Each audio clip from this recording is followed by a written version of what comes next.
লক্ষ্মীপুরের কমলনগর উপজেলার ৫০ সংখ্যা বিশিষ্ট সরকারি হাসপাতালটির আশপাশের পরিবেশ নিয়ে রোগী ও স্বজনদের প্রশ্ন উঠেছে।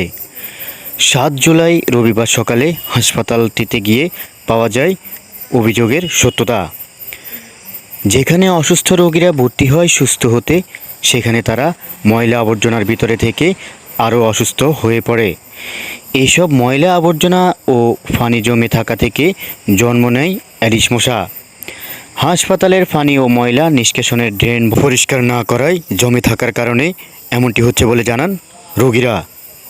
হাসপাতাল কর্তৃপক্ষের খামখেয়ালি উদাসীনতার কারণে সরকার থেকে বিচ্ছিন্ন হচ্ছে সেবা গ্রহীতারা। হাসপাতালের পরিবেশ অবনতি হওয়ায় রোগীরা চলে যায় প্রাইভেট হাসপাতালে।